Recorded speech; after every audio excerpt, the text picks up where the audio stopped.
Pues em, digamos que, perdón, em, son las que pues hacen que las personas tengan acceso a los beneficios de salud.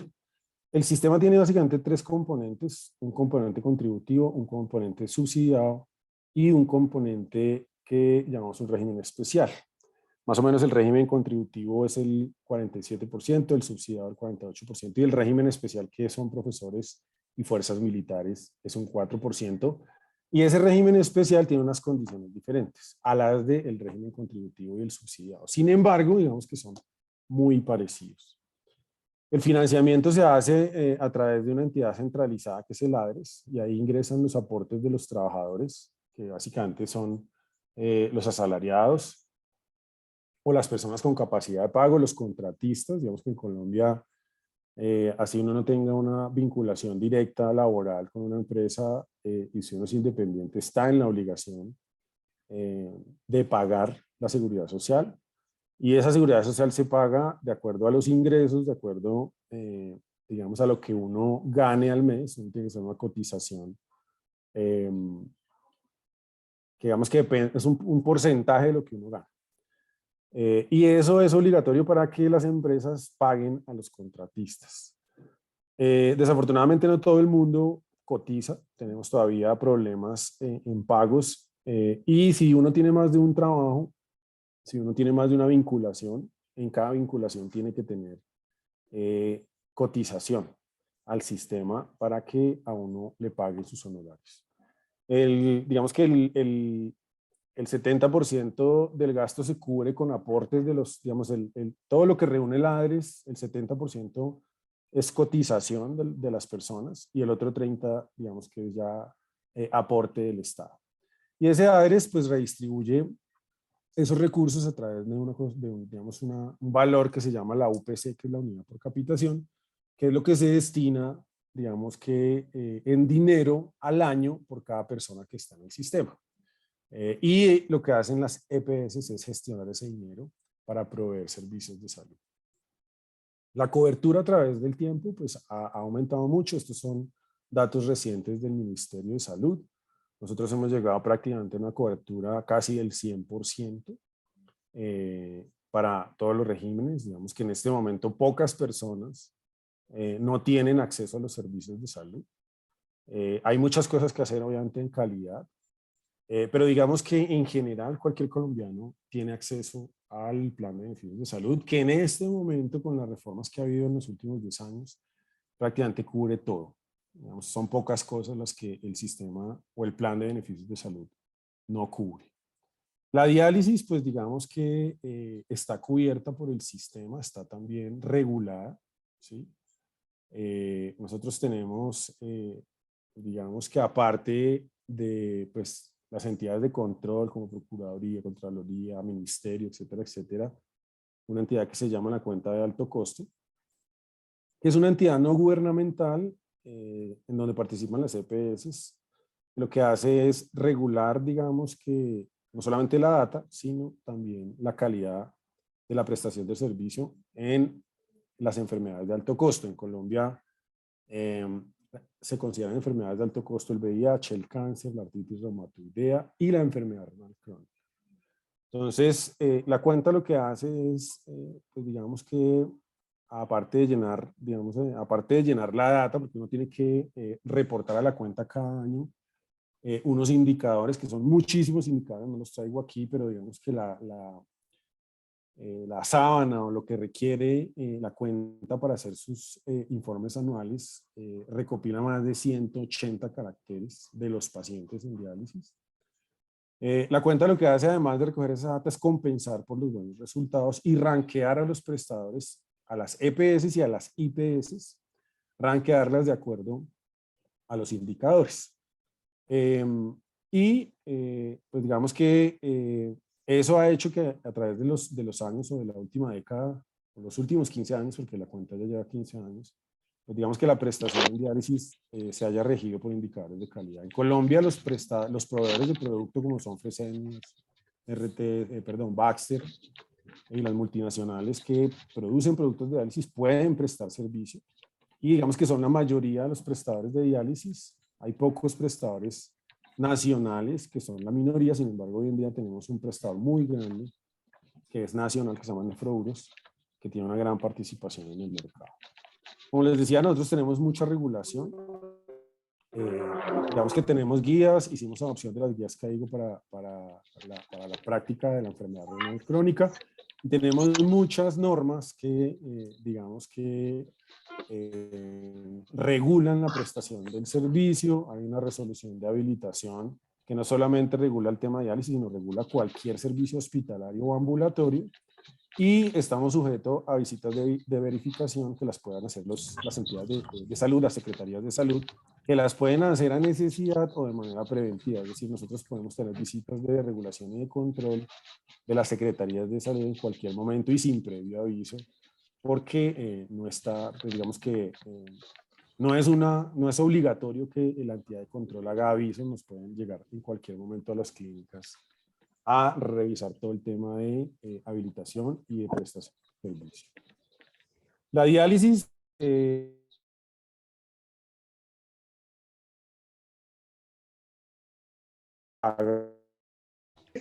eso depende mucho del mercado. Nosotros no tenemos tarifarios para la diálisis. Depende de cómo se mueva el mercado, de cómo se muevan los prestadores de diálisis. Y en lo que tiene que ver con diálisis peritoneal, pues prácticamente está incluido todo.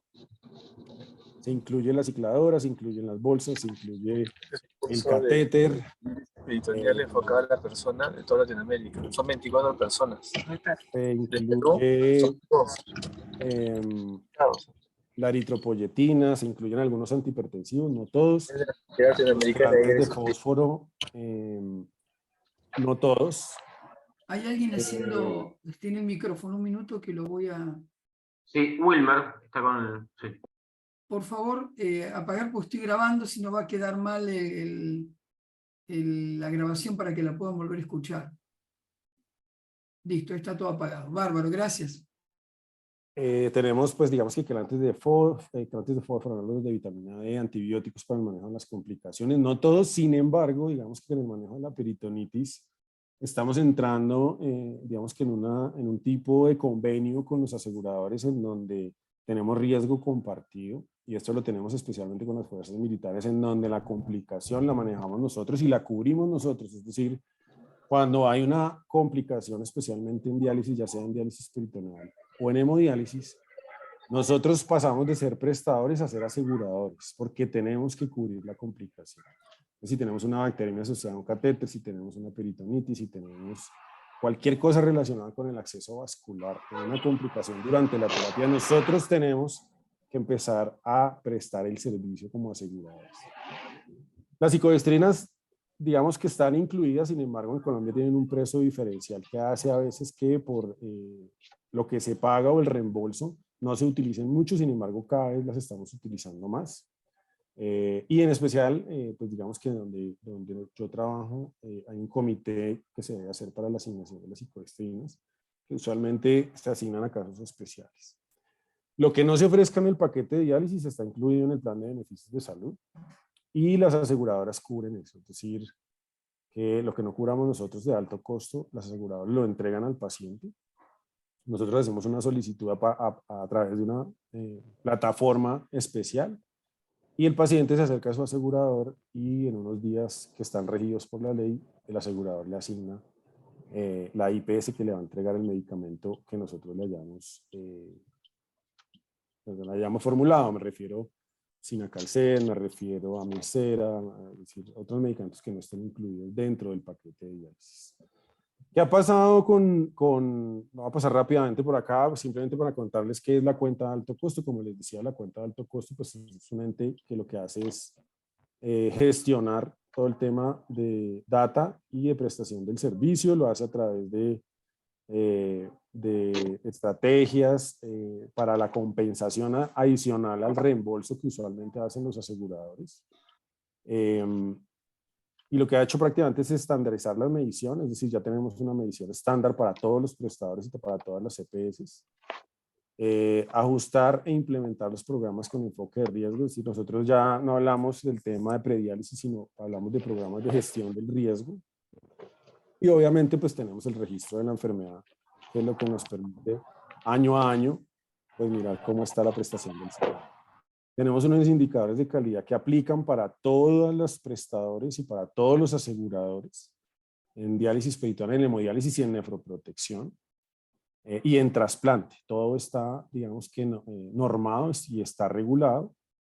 Y básicamente lo que hace la cuenta es presentarnos cómo va, digamos que todo el tema de la enfermedad renal a través del tiempo. Esto es, digamos que es un resumen de lo que ha pasado en los últimos 10 años. Digamos que esto es enfermedad renal en estadio 3, 4 y 5, que básicamente se ha movido, digamos que en un rango de pacientes muy estables. En los últimos 5 años hemos tenido una disminución del estadio 3, el estadio 4 y el estadio 5 se mantienen muy estables, pero creemos que hay digamos que un subregistro grande, porque hay muchos pacientes con enfermedades precursoras a los que no se les hace tamizaje. Digamos que nosotros tenemos la obligación de hacer tamizaje en enfermedades precursoras, pero digamos que en los aseguradores el tema no es tan juicioso. En el último año, pues digamos que la cuenta reportó 154.688 pacientes adicionales a lo que ya veníamos, a lo que ya teníamos. En Colombia, particularmente, la primera causa de enfermedad renal es la hipertensión, no la diabetes, pero también creemos que hay un tema de subregistro o de confusión, porque muchos de los pacientes que llegan a terapias de reemplazo renal llegan ya en estadios muy avanzados y a veces no es posible diferenciar qué fue primero, si la diabetes o la hipertensión, y lo primero que digamos que se marca es el tema de la hipertensión. Nosotros tenemos que, digamos, para la cuenta, siempre tenemos que reportar si el paciente es diabético o no, o cuál fue la causa de la enfermedad. Y digamos que todas las historias clínicas están, nosotros no tenemos una historia clínica unificada nacional, cada prestador tiene su historia clínica, pero la cuenta define algunas cosas que debe tener esa historia clínica, y digamos que todas las historias clínicas en este momento en los prestadores, pues digamos que tienen la información que pide la cuenta. Como ven ahí, pues digamos que el grupo etario con mayor cantidad de casos incidentes es el del 60-64 años. La tasa de mortalidad más alta, pues digamos que fue en el régimen subsidiado en comparación con el contributivo. Hubo 37.000 muertes en el año en los pacientes con enfermedad renal crónica, y pues digamos que se estimó una prevalencia cruda de 1.775 casos por cada 100 habitantes. En lo que tiene que ver con estadio 5, pues en Colombia también predomina más la hemodiálisis. En este momento es más o menos el 58% de la población en terapias de reemplazo renal, y la diálisis peritoneal está bordeando casi el 27%. Ha habido un crecimiento, digamos que paulatino, lento, pero sí ha habido un crecimiento en todo lo que es diálisis peritoneal en los últimos 5 años.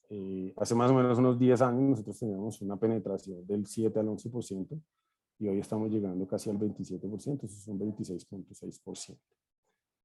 ¿Qué hacemos en donde yo trabajo? Yo trabajo para una empresa que se llama Davita. Davita es una multinacional que presta servicios para pacientes con enfermedad renal crónica. Digamos que su base es en los Estados Unidos, pero tiene operación internacional. Y pues digamos que Colombia hace parte de la división internacional. Nosotros tenemos en este momento 32 centros de cuidado renal en 20 ciudades. Y como les decía, somos una compañía enfocada en servicios, es decir, nosotros no manejamos nada de producto, marca. Nosotros tenemos, digamos que contratos o digamos que nos proveemos de Baxter y de Fresenius o de la empresa de producto que esté en el mercado. Y pues digamos que en este momento tenemos a nuestro cargo más o menos el 23% de los pacientes que están reportados con enfermedad renal crónica en la cuenta de alto costo. Tenemos operación en muchas ciudades. Digamos que la operación ha sido, ha sido un crecimiento muy rápido. Hace 7 años teníamos 7 unidades, como les decía, hoy en día tenemos 33 centros de cuidado renal en donde se incluyen programas de hemodiálisis, diálisis peritoneal, nefroprotección y trasplante. No hacemos el trasplante como tal, pero lo controlamos cuando el asegurador nos lo envía, no en todas las ciudades, pero en algunas ciudades lo tenemos. Este es el portafolio de servicios que tenemos. Tenemos pues, hemodiálisis, diálisis peritoneal, nefroprotección, consulta externa, hacemos telemedicina, tenemos un modelo de cuidado integrado que lo que pretende es disminuir la tasa de hospitalización para el asegurador y la tasa de mortalidad. Son programas especiales que no se los ofrecemos a todos los aseguradores, o no que no se los ofrecemos, sino que no los tenemos con todos los aseguradores, porque el asegurador es el que decide qué contratar con nosotros. Y tenemos una división hospitalaria en donde tenemos pues, todo el soporte para paciente crítico y para pacientes crónicos que ya están en terapia. Y ahí, pues digamos que damos soporte pues, tanto en diálisis peritoneal como en terapias de hemodiálisis. Davita, pues digamos que inicialmente cuando aterrizó en Colombia era una compañía que prácticamente pues, prestaba servicios de hemodiálisis y a partir de más o menos del 2017, digamos que quiso tener un enfoque mayor en el tema de la diálisis peritoneal. Pues que digamos que ha costado mucho trabajo, por lo que ya han mencionado antes, ¿no? Digamos que se ha normalizado mucho la práctica de la hemodiálisis y no hemos, digamos, las personas que trabajan en o los nefrólogos en especial, tienen preferencias grandes por la hemodiálisis en vez de la diálisis peritoneal. Sin embargo, pues digamos que nos fijamos una estrategia para crecer en diálisis peritoneal. Y eso fue, pues, digamos que ponernos metas de penetración, tratar de homogeneizar la práctica, porque encontramos que los nefrólogos tenían una práctica muy diferente y que variaba mucho en las ciudades. Para eso, digamos que lo que hicimos fue hacer adopción de las guías ISPD para todo lo que era diálisis peritoneal, tanto para adecuación como para el manejo de la peritonitis. Y empezamos a educar a todos los equipos, porque no era solamente un tema de educación a los nefrólogos, sino también a las enfermeras, a los nefrólogos que no hacían parte de los programas de diálisis peritoneal y en general a todas las personas que trabajan en los centros de cuidado renal, llámese secretarias, administradores, etcétera, etcétera. Y en algunos casos lo que hicimos, o digamos que lo que se planteó desde el inicio fue independizar programas grandes de diálisis peritoneal, sacarlos de las unidades en donde estaban las unidades de hemodiálisis, cuando el tamaño del programa fuera lo suficientemente grande para así poder, digamos que, tratar de tener centros de excelencia en diálisis peritoneal. Y nos desenmarcamos un poco de los indicadores de hemodiálisis porque no había, y en este momento por lo menos en muchos centros de Davita Internacional, no tienen indicadores para diálisis peritoneal. Todo se extrapola de la hemodiálisis. Entonces empezamos a manejar nuestros indicadores de gestión, indicadores intermedios e indicadores de resultado y empezamos a hacerle seguimiento.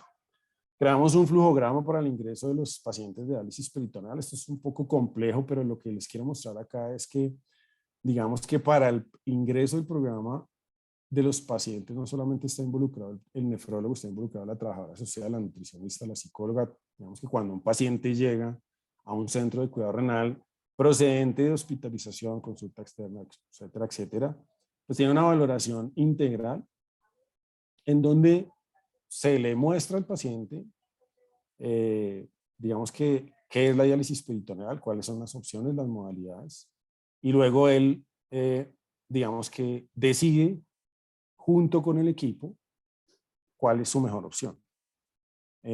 Aquí el trabajo del grupo de apoyo y básicamente el trabajo de psicología y trabajo social es supremamente importante, porque a veces uno desde el punto de vista médico, uno mira que el paciente no tenga una contraindicación médica, que no tenga hernias, etcétera, etcétera. Uno digamos que estudia o hace pequeñas preguntas acerca de la red de apoyo, pero el grupo de apoyo, digamos que es un poquito más detallado y ellos muchas veces encuentran cosas buenas o cosas malas para que el paciente ingrese. Entonces, digamos que por definición hoy en día cualquier paciente que llegue a nuestros centros de cuidado renal debe tener digamos que debe tener información acerca de la diálisis peritoneal y debe tener una valoración de los equipos de diálisis peritoneal.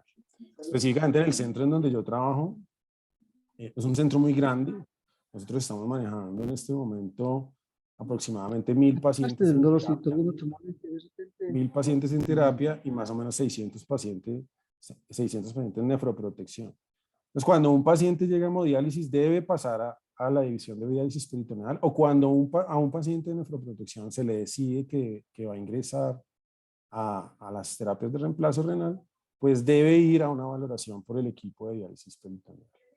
Eso, pues obviamente, ha permitido que el crecimiento en diálisis peritoneal haya aumentado, pero también otras cosas que más adelante les voy a contar. Como les decía, empezamos a hacer seguimiento a indicadores de resultado, al dropout clínico, al influible, etcétera, etcétera, la tasa de mortalidad, que antes no se hacía. Creamos digamos que unos indicadores de nuestros propios, en donde lo que pretendíamos era buscar, digamos que empezar a medir lo que nos interesaba, y básicamente aparte de los indicadores típicos que uno puede tener en calidad, empezamos a mirar el tema de ingresos y egresos, es decir, poder mirar cómo los equipos podían hacer, digamos que trasladar pacientes a diálisis peritoneal. Obviamente nos enfocamos en los pacientes incidentes, no nos enfocamos en los pacientes prevalentes, porque muchos pacientes de esos prevalentes que están en hemodiálisis pues no son, digamos, se rehúsan al cambio de terapia. Y digamos que nos enfocamos mucho en los pacientes incidentes, pero digamos que no cerramos nunca la puerta a los pacientes prevalentes o a los pacientes que definitivamente no tenían otra opción de terapia de reemplazo renal. Empezamos a medir a los equipos, digamos que esto era lo que hacíamos inicialmente, y era darle un puntaje de acuerdo a los indicadores a cada sede, y hacer unas reuniones de retroalimentación con los equipos para mirar cómo era el desempeño mes a mes y mirarlo al final del año, porque eso digamos que hace parte de la evaluación del desempeño, y pues eso tenía o tiene unas implicaciones no solamente salariales sino de beneficios. Hoy en día lo que hacemos es gestión de datos a través de plataformas como Power BI, en donde tenemos todos los KPIs de peritoneal, el take-on rate, bueno, todos los indicadores de gestión de los programas.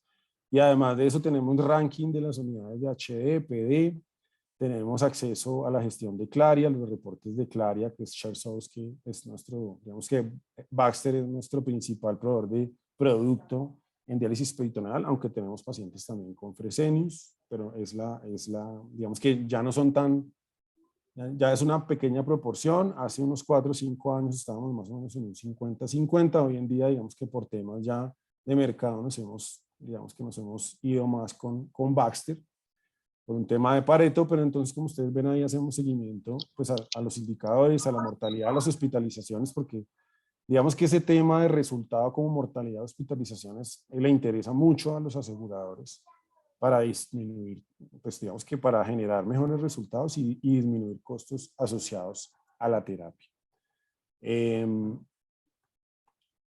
Hemos hecho educación a los equipos, lo hacemos desde hace varios años. El doctor Ramos nos ha acompañado en muchos de esos eventos y hemos acompañado, digamos, hemos hecho entrenamiento para enfermeras y para nefrólogos.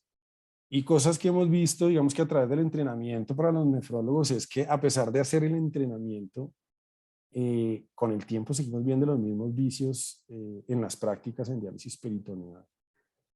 Por eso seguimos haciendo los entrenamientos. Hoy en día o después de la pandemia son más virtuales que presenciales, pero seguimos haciéndolos. Tratamos de hacer un entrenamiento a los nefrólogos anuales, en donde se tengan consideraciones no solamente en cosas técnicas y académicas de la diálisis peritoneal, sino en cosas que han cambiado. Es decir, que ya no solamente es el KTB, que toca pensar obviamente en cosas centradas en los pacientes, para tratar de cambiar un poquito la práctica y seguramente mejorar los resultados. Hemos hecho entrenamiento en temas de prescripción, de adecuación, de manejo de volumen, de peritonitis, etcétera, etcétera.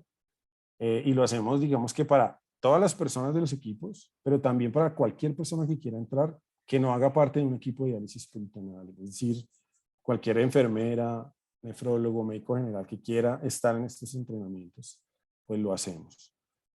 Algo importante que hemos hecho en las regiones, y porque lo hemos visto que es una necesidad, es hacer entrenamiento en el implante de catéteres de diálisis peritoneal y certificación a los nefrólogos que quieran entrenarse.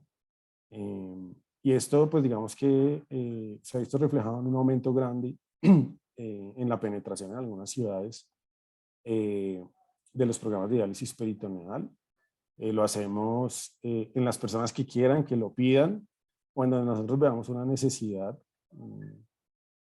Y digamos que nos ha ido muy bien, específicamente en ciudades como Cali, Barranquilla, Bogotá, pues digamos que es la sede que yo manejo. El equipo que yo tengo y los nefrólogos que trabajan conmigo, todos tienen que estar entrenados en el implante de los catéteres por vía percutánea. Y pues digamos que en los centros donde más tenemos pacientes, que son Cali, Medellín, Bogotá, Barranquilla, pues digamos que es en donde más hacemos implante de catéteres por vía percutánea. El tema no solamente pasa por el personal o por digamos que por los compañeros de equipo, el tema pasa por los pacientes. Hay campañas de educación a los pacientes en cada control. Digamos que en Colombia estamos obligados a ver los pacientes cada mes. Tenemos unos, digamos que como les decía, la cuenta nos exige unos requerimientos mínimos, por ejemplo, de paraclínicos que debemos hacerles en los periodos de auditoría.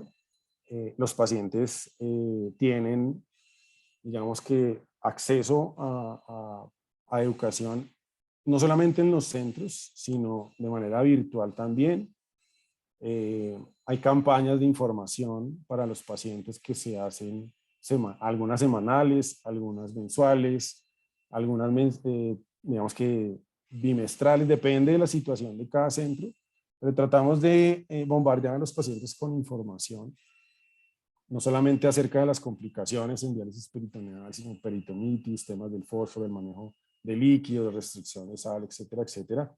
Pero esto se hace a través de redes sociales o a través de los mismos celulares de los pacientes. Tenemos un call center y tenemos la base de datos de todos los pacientes que están en terapia. Tenemos una Avias Data para poder manejar esta información a través de los celulares. En Colombia, pues digamos que la Superintendencia de Salud y los entes reguladores son muy quisquillosos en el tema de los datos de los pacientes. Tenemos una regulación grande, pero pues digamos que nosotros cumplimos con la norma y hacemos, digamos que este tipo de campañas masivas de entrenamiento que son recientes, más o menos llevamos un par de años con ellas, y nos han dado buen resultado en la medida en que pues el paciente solo viene una vez al mes, y digamos que está lejos todo el mes y a veces es difícil tener comunicación con nosotros. Este ha sido el crecimiento que hemos tenido nosotros a nivel nacional. Pasamos del 2017 de tener más o menos 700 pacientes. En este momento tenemos más de 2.000 pacientes. El crecimiento, digamos que ha sido, digamos que más a base de diálisis peritoneal automatizada. Y como les decía, cuando el paciente hace la valoración inicial, el paciente está involucrado en la decisión de qué modalidad quiere. Digamos que de plano les digo que todos los pacientes que llegan preguntan es por la diálisis automatizada. Todos vienen, digamos que con esa esperanza de que a todos les demos una máquina.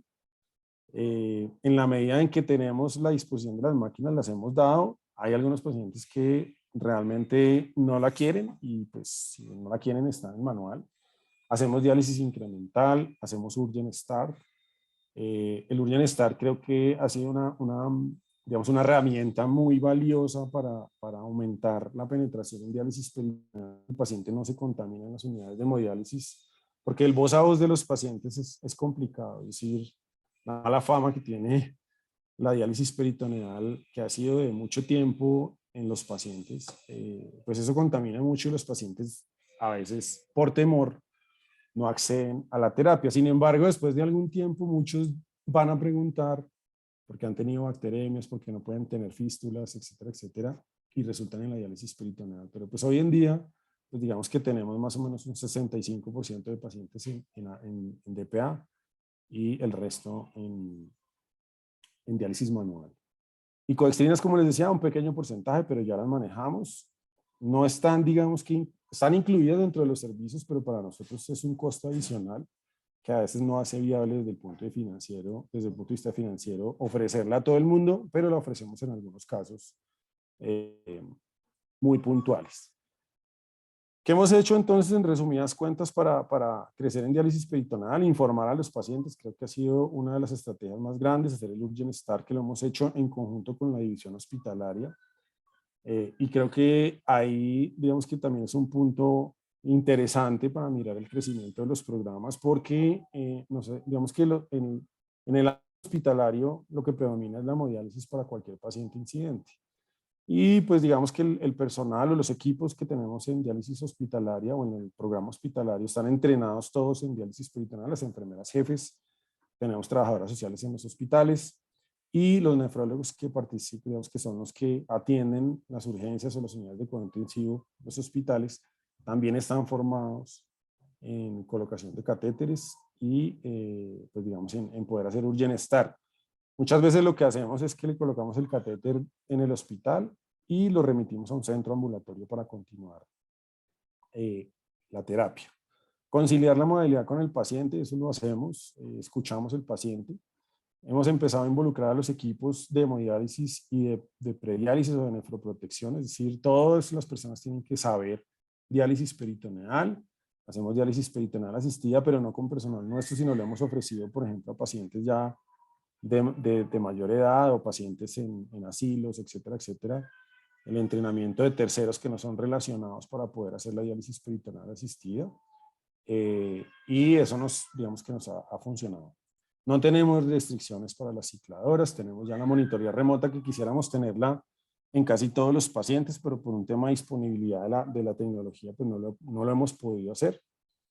Y creemos que el entrenamiento continuo a pacientes y personal que trabaja en nuestros centros pues es esencial para que todo el mundo hable el mismo idioma y para que podamos crecer en diálisis peritoneal. Dos cosas de nefroprotección. Nosotros también ofrecemos, como les mencionaba al principio, digamos que servicios de nefroprotección. El servicio de nefroprotección lo ofrecemos a cualquier EPS que nos lo pida y básicamente lo hacemos desde el estadio 3. No tenemos convenio con todos los aseguradores, con algunos nomás. Los convenios cambian de acuerdo al asegurador, pero lo que tenemos hoy en día es más o menos 3.600 pacientes en programa. Están divididos en 4 ciudades grandes, que son Medellín, Bogotá, Cali, Barranquilla. Y digamos que atendemos más o menos 1.800 pacientes mensualmente. Esos programas son muy similares a los programas que tenemos en diálisis, o en el diálisis. Los programas en Colombia en diálisis exigen la valoración de psicólogo, nutricionista, trabajadora social. Lo hacemos igual en nefroprotección. Y a diferencia de lo que pasa en hemodiálisis, en estos programas no están incluidos los medicamentos o muy pocos medicamentos. El asegurador es quien provee los medicamentos, nosotros no lo proveemos, nosotros hacemos el control paraclínico y clínico y el asegurador es quien provee los medicamentos. Tenemos unos indicadores de resultado que los ven ahí, que es la velocidad de progresión, ya sea con tasas de filtración menores de 10 pérdidas mayores de 5 o de 10 milímetros minuto de tasa de filtración, el número de pacientes que ingresen por urgencia dialítica, los meses de permanencia en el programa y además los indicadores de la cuenta de alto costo, que básicamente son medición de hemoglobina, creatinina, albuminuria, perfil lipídico, especialmente LDL, albúmina, digamos que otros parámetros nutricionales. Los objetivos pues, del programa, pues ya se los comenté, pero también tenemos tratamos de hacer medición de calidad de vida, que es muy difícil. Tratamos de que los pacientes que salgan del programa tengan definido a qué programa van de diálisis y que tengan el acceso de diálisis construido antes de llegar a la terapia. Aquí tenemos una grieta grande y es que con algunos aseguradores no tenemos pactado digamos que pues el acceso vascular y pues a pesar de todo lo que hacemos, el paciente llega sin el acceso vascular y el acceso vascular, especialmente en hemodiálisis, es un problema en Colombia. Tenemos, digamos que una brecha grande para llegar a un indicador tan alto como el 90% de fístulas en todo el país.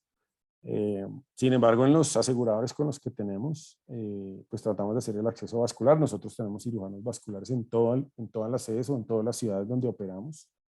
Y ahí no solamente ponen catéteres, pues digamos que el cirujano también pone catéteres, hace fístulas, pone catéteres de diálisis peritoneal. Los nefrólogos, pues digamos que también lo hacen.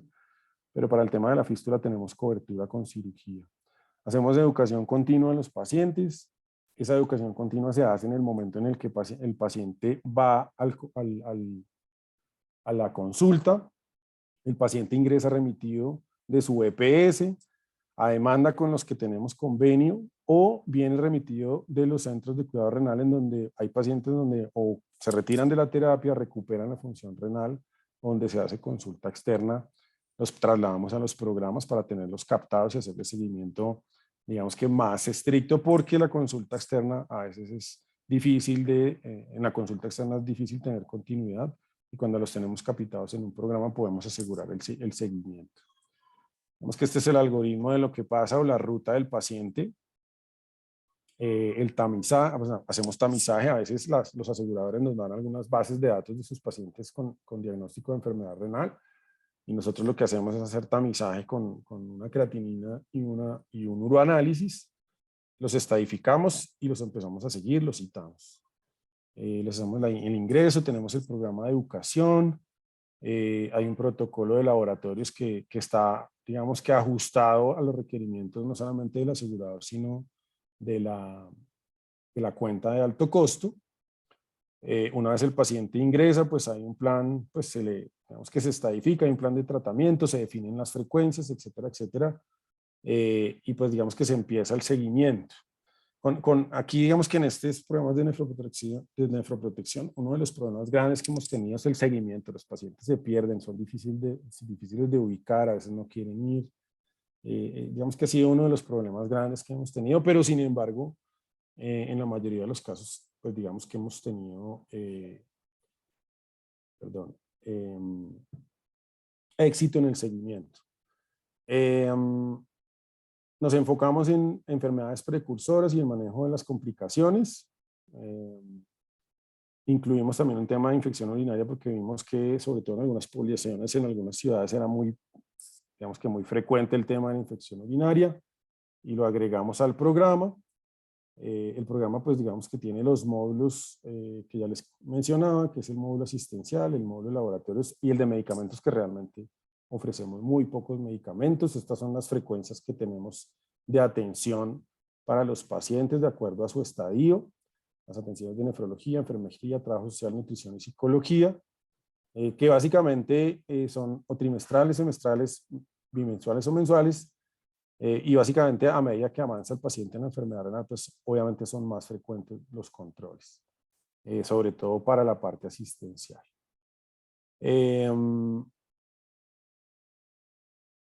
Digamos que procuramos que los pacientes lleguen a la terapia y es un indicador nuestro, ya sea la terapia a hemodiálisis o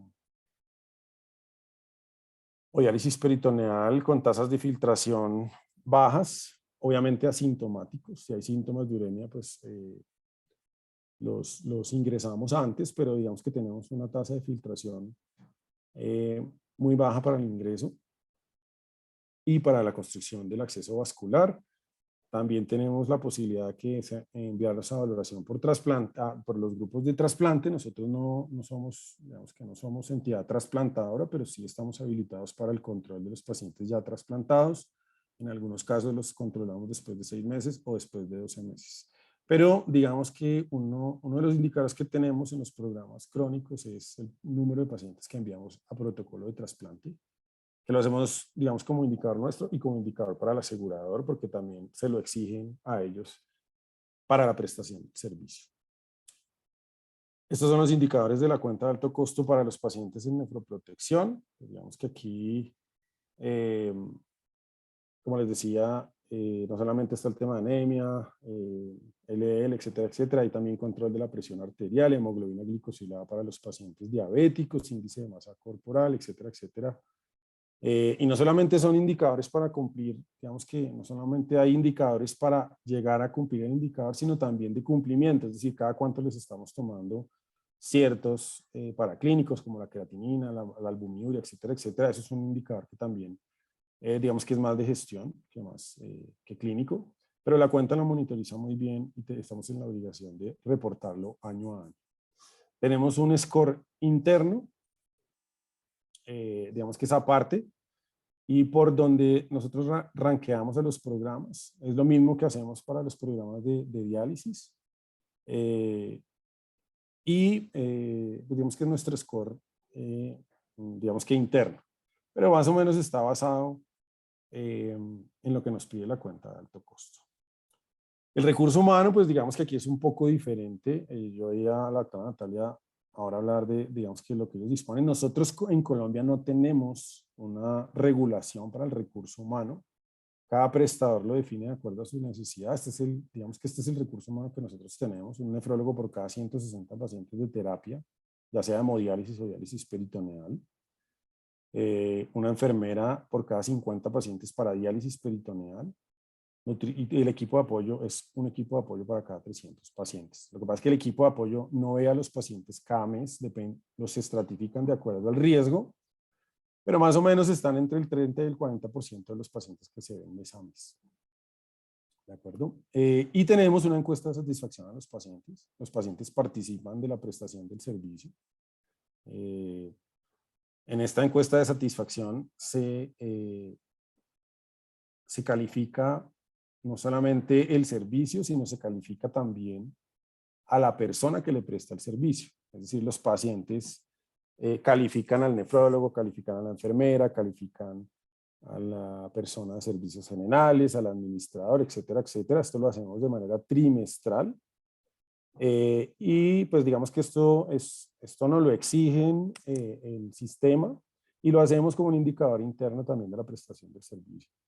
Dentro de esa encuesta de satisfacción pues hay preguntas, yo les traigo aquí un par de ejemplos, pero tenemos preguntas como si se siente bien atendido, si se siente seguro dentro del centro, si cree que el tratamiento es adecuado para su condición médica, etcétera, etcétera. Y pues estas encuestas de satisfacción pues se revisan de manera periódica con los equipos para mirar y pues encontrar oportunidades de mejora.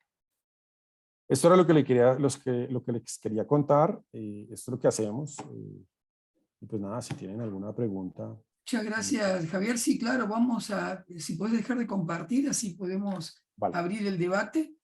Muchísimas gracias. Creo que es muy interesante poder comparar dos países, uno con una mirada totalmente desde lo público de la organización estatal, que es lo que acabamos de ver, aunque hay oferentes privados, como bien comentó Natalia en su estructura. Me pareció, y para poder generar la discusión entre todos, quería preguntarte si el programa de educación predialítica o el programa de salud renal, ustedes han detectado cuántos ingresan a PD y a EMO. Si han notado alguna diferencia en la decisión del paciente a partir del programa educativo, ¿o no? No, y digamos que en esencia el programa de nefroprotección no pretende que los pacientes entren a diálisis, es decir, nosotros no, digamos que no lo hemos hecho porque a veces el programa de nefroprotección es con nosotros, pero el ingreso a diálisis es con otro prestador. Esa es una de las dificultades. Y digamos que por definición nosotros no hacemos el seguimiento porque el programa lo que tiene que demostrar es no ingreso a diálisis. Claro. Entonces, digamos que ahí, digamos que tenemos una dificultad. Ahora, sí procuramos que el paciente tenga la información para que entre a diálisis peritoneal y desde lo que nosotros podamos hacer con el asegurador que tenga contratado el servicio de diálisis con nosotros, procuramos que el paciente entre a peritoneal. No tengo el porcentaje, pero el problema que tenemos aquí también es que muchos de los pacientes que están en nefroprotección, sobre todo en estadios muy avanzados, a veces se urgencian, llegan a los hospitales y en los hospitales nosotros no tenemos cobertura en todos los hospitales y allá es el hospital el que decide, digamos, que a dónde lo va a ingresar.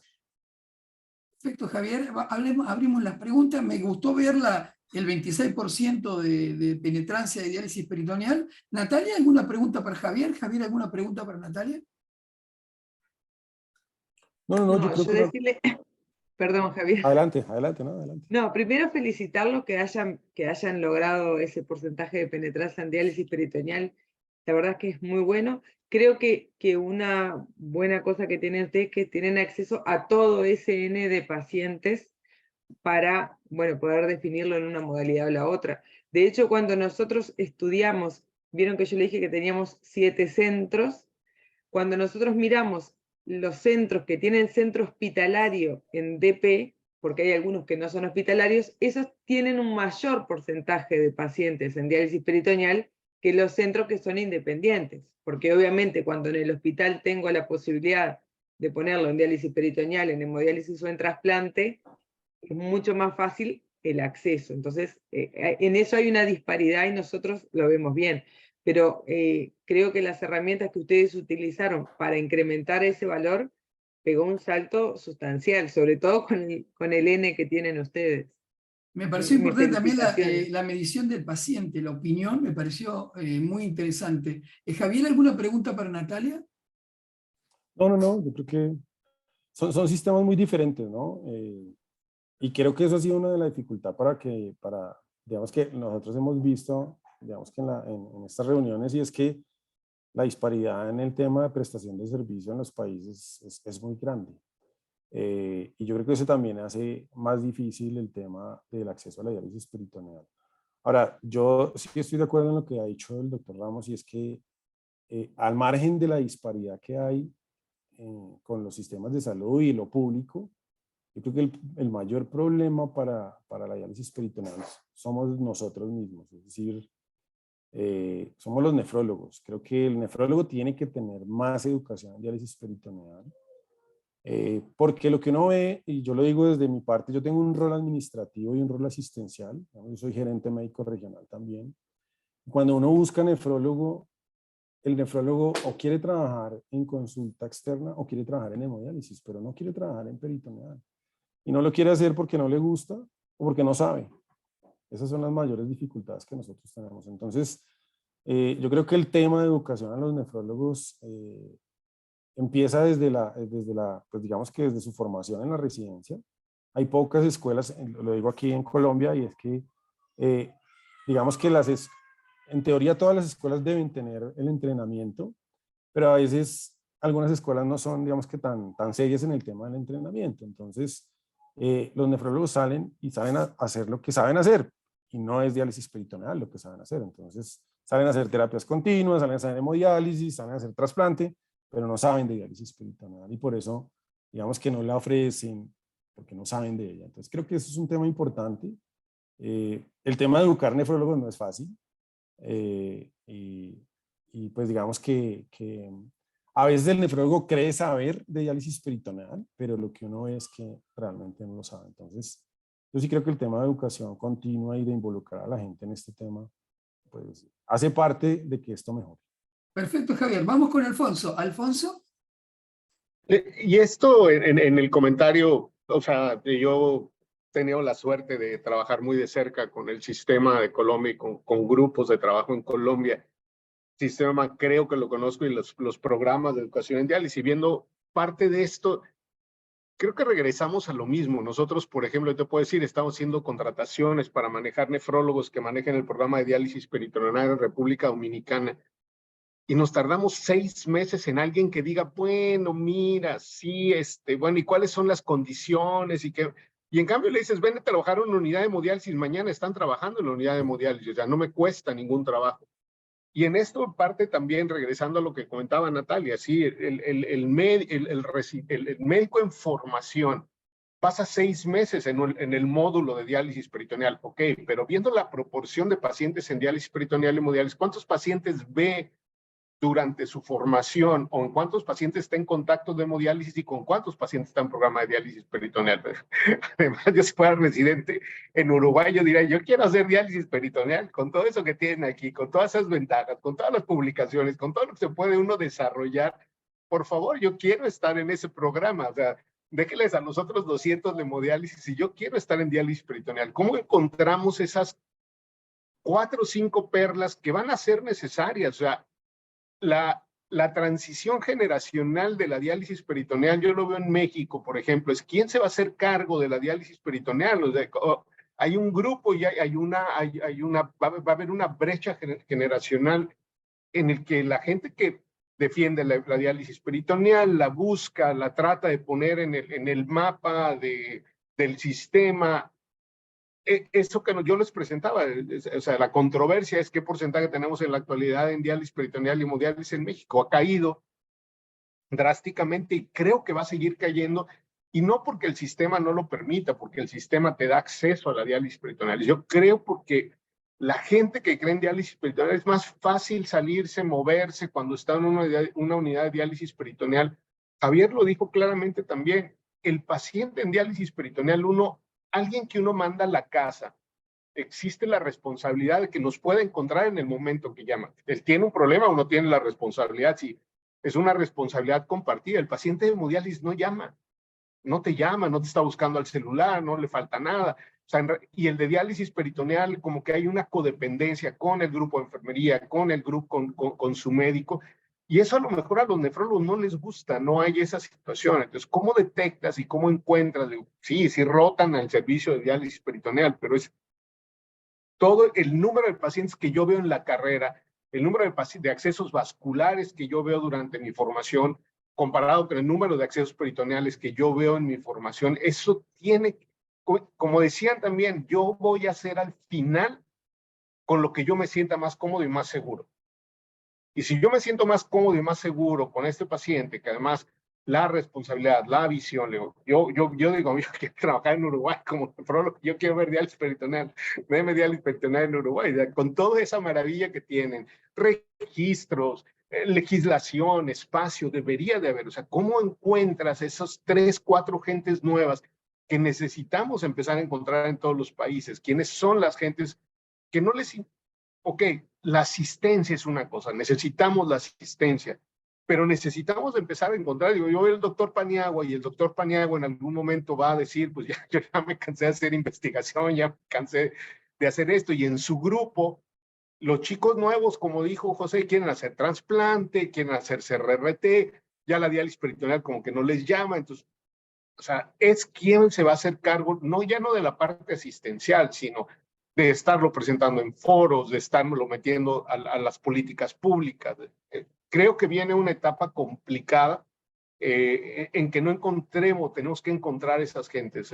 Natalia, tú tienes la palabra. Y, Natalia, una respuesta. Qué pena, sí, pero dame trabajo allá, para allá. No, viendo una cosa que decía Alfonso, que algo que nos pasa a veces con los nefrólogos que están en diálisis peritoneal, los nefrólogos tienen parte de su atención, nosotros también colocamos los catéteres, o sea, en bloc, en policlínica, y después quedan de retén, que el doctor Erwin preguntaba, de retén significa está en la casa, si pasa algo, llaman. Claro, los pacientes en peritoneal llaman, y entonces cuando nosotros hacemos, porque dentro de las cosas que también hacemos es una encuesta de satisfacción al funcionario, o sea, al paciente y al funcionario, y el funcionario, dentro de las cosas que dice es, me gustaría llegar a mi casa y desconectarme.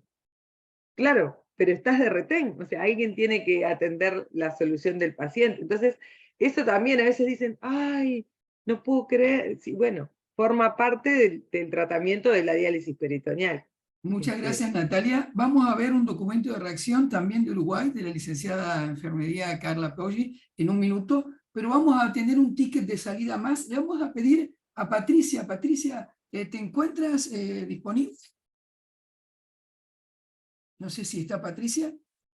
Hola, buenos días. ¿Qué tal, Patricia? ¿Qué le pareció el día de hoy? ¿Qué se lleva en relación a esta cuestión que estamos trabajando? Hoy hemos visto 2 países. La pregunta era el tener presente el concepto de decisión compartida y si es verdad o no, si los programas educativos predialíticos favorecen la decisión compartida. ¿Qué se lleva de la actividad de hoy? Bueno, me pareció muy interesante la actividad del día de hoy. Yo tenía conocimiento justo sobre el sistema de Colombia porque tengo experiencia o tuve experiencia en las clínicas de RTS en México. El modelo de abordaje del equipo multidisciplinario se me hace, yo creo firmemente en que un modelo de equipos multidisciplinarios que hacen intervención en el paciente desde el tema de la nefroprotección, pues obviamente permite que el paciente llegue a una terapia muchísimo más consolidada. El tema de la alfabetización en salud, que también por supuesto impacta muchísimo en los indicadores de adherencia terapéutica. Y particularmente desde la psiconefrología, que es el rol que yo manejo, también hay un concepto muy interesante que justo se llama psiconefroprotección, que es el abordaje del paciente, el abordaje psicológico del paciente en los primeros estadios de la enfermedad renal, que permite que llegue a un inicio de terapia de reemplazo, específicamente en diálisis peritoneal, mucho más sistematizado, con muchísimo más con bases más sólidas con respecto al tema de apego a tratamiento, pero se me hizo muy interesante ver la comparación justo de los países y al final del día veo que no hay tanta diferencia con respecto al abordaje que se tiene que hacer con el paciente desde el enfoque multidisciplinario. Entonces me pareció muy interesante. Muchas gracias, Patricia. Natalia, su opinión desde Paraguay. Sí, buenos días. Me pareció muy interesante la charla de hoy. Ambos países con sistemas envidiables. Me pareció muy interesante lo que expuso el doctor Javier sobre el programa de nefroprotección. Considero que es algo fundamental que en Paraguay no está muy desarrollado actualmente. Llevo eso como propuesta para plantearla a nuestras autoridades nefrológicas de Paraguay. Y sí, considero que el manejo multidisciplinario también es súper importante y orienta y ayuda a que el paciente tenga la información adecuada como para poder elegir qué es lo que quiere realizar, ¿verdad? Siempre brindar información certera, adecuada sobre la diálisis peritoneal y la hemodiálisis y el trasplante al paciente. Me parece interesante en general. Creo que la charla de hoy de alguna manera nos visibiliza el concepto de decisiones compartidas, y que para compartir eso el médico y el enfermera tiene un rol fundamental en permitir esa decisión. Tenemos que ver cómo construir material o esa información de una manera didáctica.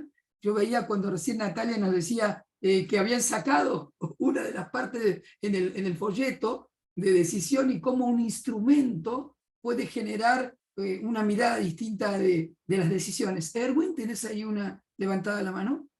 A mí está interesante cómo ver las experiencias de otros países. O sea, tenemos el chance de Alfonso Ramos, que trabaja con nosotros y es un trotamundo de Latinoamérica en cuanto viendo a los programas. Pero, por ejemplo, alguien que quiera crear un programa pequeñito, no sé, en Venezuela, ¿cómo tiene acceso a toda esta información, a los programas de Uruguay, a los programas de Colombia? Yo creo que nosotros tenemos que hacer, no sé si a través del AC o algo parecido, Por supuesto, a través del AC. Todo es a través del AC. Compartir todos estos indicadores, cómo logramos, cómo beneficiamos, qué el otro programa está haciendo bien, que yo pueda copycat, que yo pueda copiar y ver, y un grupo, no sé, empecemos un grupo de WhatsApp y ver y compartir indicadores cada X tiempo, ver qué estamos haciendo y tener no una competencia, sino una colaboración. Me parece muy buena idea, Erwin. José. Sí, justamente o que eu estava a dizer, eu queria empezar dizendo a Javier e também a Natália que as apresentações excelentes, mostrando a experiência de dois países diferentes, pero que fazem muitas coisas muito bem iguais. Ou seja, eu creio que, Erwin, esse é um início.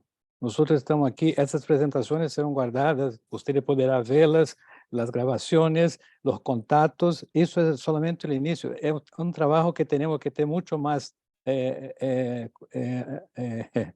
¿cómo se llama? Profundizar. tenemos que profundizar, tenemos que tener muchas personas como Gustavo. Tenemos que tener muchos como Gustavo, porque solamente un Gustavo no va a aguantar todo. Pero quería decir otra cosa, Javier. Acuérdense que él me quiere. Ahora en el SLAN hasta compartimos la habitación del hotel, así que por favor, no diga todo. Por favor, una cosa para mí, aquí estamos hablando de atención centrada en la persona, pero me disculpen, en la discusión, ¿por qué no tenemos más pacientes en diálisis peritoneal? Habla de educación, concordo, habla de otras cosas, tiene la parte financiera, que creo que se habló muy por debajo, muy despacio, pero tiene la voz del paciente. Una pregunta, por ejemplo, Javier, los médicos que hacen digamos, la clínica de salud renal, prerrenal, los pacientes prediálisis, ¿los nefrólogos son nefrólogos con experiencia peritoneal o son nefrólogos? Porque no, usualmente, digamos, lo que pretendemos y lo que hemos tratado de hacer es que el nefrólogo tenga experiencia en todo, es decir, que tenga experiencia en diálisis peritoneal, que tenga experiencia en hemodiálisis, que tenga experiencia en terapias continuas. Y tratamos de tener los programas de nefroprotección junto con los programas de diálisis peritoneal. Los hemos sacado de la hemodiálisis. Ajá, pero no es, eso es para todos, mi opinión. Aquí hablamos de eso, pero no tenemos en ese programa, en muchos programas que tiene por el mundo, no tenemos la voz del paciente. Porque yo como nefrólogo, sí me gusta mucho la hemodiálisis como la peritoneal, pero hemodiálisis, las enfermeras están ahí trabajando, los médicos, gran parte de los médicos jóvenes y viejos, pero menos los jóvenes que no saben mucho de hemodiálisis, toman decisiones porque saben que hay una enfermera que si su decisión no fue buena, ella va a cambiar. Entonces yo creo que nosotros tenemos que enfocarse también en un punto, es de que tenemos que cuando tengamos grupo de pacientes con familiares que puedan tener una sesión donde un paciente de hemodiálisis, un paciente de peritoneal y un paciente de trasplante puedan hablar de su experiencia personal, a voz del paciente hacia los pacientes. Mientras no tengamos ese tipo de situación, creo que Estoy de acuerdo, José, totalmente, porque la encuesta que estamos evaluando, que se hace en Colombia o que se hace, tal vez, no sé específicamente en Colombia, pero en otros países, pierde sentido si el paciente no es un paciente activo. O sea, si el paciente no fue entrenado, no fue alfabetizado, si no tiene claro qué va a contestar de la encuesta, va a contestar por miedo mismo, ¿no? Va a decir que su médico es bueno, que su enfermera es buena, que... Algunos no, en pequeña porción se va a animar a decir lo que ocurre, ¿no? Por eso es que es importante entender el concepto de paciente activo. Vamos ahora a escucharla, que siempre es un placer escucharla, a la licenciada Carla Poggi de Uruguay con todo en el día de hoy. Le agradecemos a Daniel porque está nombrado en su respuesta que esté presente hoy. Así que esta vamos es vieja, Gustavo, esta es es vieja. Tomamos la semana 4, la semana 5 todavía no la hemos tomado porque muchos de sus compañeros todavía no han completado. ¿La querés resumir o la querés leer? Como vos quieras. No, en realidad, o sea, viene a colación del tema que hablamos la otra semana cuando estaba Celeste y Daniel por el tema del autotratamiento y la autonomía, que fue lo del tema que tratamos en esa charla el sábado. Sí, bueno, en realidad lo que yo planteaba... Lela, no hay problema, Lela. Te hago un resumen porque ya son 12:30 y que la mayoría se debe querer desconectar. En realidad lo que yo planteaba en ese momento era que, claro, que nosotros tenemos de los diferentes países, supongo que debe ser de la misma manera, los pacientes vienen de diferentes formas, de diferentes contextos, socioculturales, familiares, algunos pacientes tienen más apoyo familiar que otros, algunos pacientes están más solos y algunos deciden la terapia no porque no sepan lo que es, pero muchas veces obviamente que induce, ¿no? El médico de alguna manera induce en el tratamiento, y nosotros actualmente en Uruguay a veces tenemos también que el paciente termina en diálisis peritoneal, que esto me lo puede confirmar más Natalia, a veces terminan por un tema de agotamiento no es la primera opción, sino es un agotamiento de acceso. Entonces ese paciente no elige la diálisis peritoneal, en realidad es como el último recurso. Entonces ahí es como que vos no podés aplicar, como decía Marta la semana pasada, un programa estructurado, porque no es un paciente que optó por la técnica, es un paciente que vino. bueno, que no le quedaba otra y cayó ahí, pobre, y bueno, y ese paciente no es un paciente de elección. Entonces, un poco volviendo para lo que hablábamos el otro día, es que nosotros le ofrecemos la técnica al paciente cuando viene del programa de salud renal, que tiene tiempo todavía de definir la técnica, y tiene tiempo de definir si se coloca el catéter peritoneal y que ese catéter madure, o tiene tiempo de definir si se hace la fístula y esa fístula madura, y no requiere de ninguna terapia alternativa de mientras, sino que puede esperar. Entonces, nosotros le ofrecemos la técnica y bueno, y pretendemos que el paciente se haga un autotratamiento. Entonces, a mí me gustó la parte tuya final, que dice que la atención central en la persona se da con un diálogo abierto entre el equipo médico y el paciente, logrando que ese paciente sea un paciente educado, entrenado y confiado. Me parece importante el tema del punto de uso del logo, más con un filósofo andando, que es el tema de confiado, ¿no? El tema de la confianza se pierde cuando no hay una horizontalidad. Si el otro no puede preguntar, si el otro no se anima a decir que no, se pierde muchísimo esa posibilidad de que sea terapéutico el vínculo. Javier. No, yo quería decir era que, digamos que en la educación del paciente, lo ideal es que participe todo el equipo. Exacto. Pero nosotros lo que hemos visto acá en Colombia es que los pacientes son muy dependientes de la recomendación médica.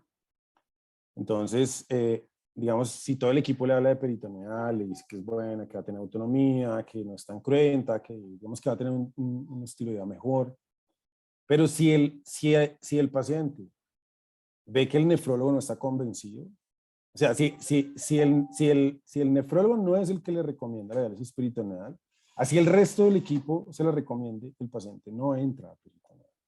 Es decir, yo creo que el rol del nefrólogo en la recomendación es importante, sin querer decir que el resto del equipo no sea importante. Es decir, creo que todo suma, pero lo que nosotros hemos visto aquí es que cuando nosotros vemos que no hay nefrólogos convencidos de la diálisis peritoneal, los dejamos en otro lado. Es decir, tenemos que tener gente convencida de la terapia, porque si no la recomienda con seguridad, el paciente no va a entrar a la diálisis peritoneal. Daniel, ¿querés dar alguna opinión para escuchar? Tengo un montón de notas para seguir estudiando, más que alguna opinión para dar, pero me parece que es fundamental, y muchísimas preguntas, después teneme paciencia en la semana, igual que el resto. Me parece que hay algo fundamental ahí en la construcción del vínculo, cuando hablan de educación o entrenamiento, tanto del paciente como de los equipos médicos. Ahí hay un vínculo fuerte para tratar y para trabajar, porque es como decía recién, digamos, ¿no? Es más, estaba pensando en algo de esto de la epistemología médica. Digo, nosotros, me pongo del otro lado, digamos, ¿no? Del lado del paciente, nosotros estamos enfermos cuando ustedes nos dicen que estamos enfermos, ¿no? De la misma manera que nosotros vamos a tomar un tratamiento con confianza cuando lo tienen tomado con confianza, digamos, ¿no? Entonces ahí hay un ámbito para trabajar que me parece que es fantástico, fabuloso, en donde tenemos que ajustar quizás hasta las formas y los modelos de atención, las palabras, los tiempos, absolutamente todo. Sí. Gracias, Daniel. Con más preguntas, digo, ¿no? Gracias, Daniel. Vamos a tomar todas tus preguntas.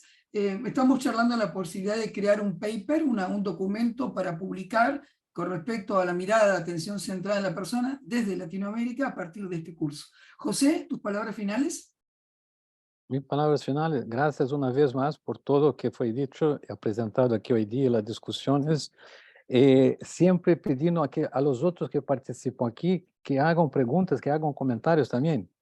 Gustavo sí. No alcanza a llamar a todos, algunos tienen que voluntariamente.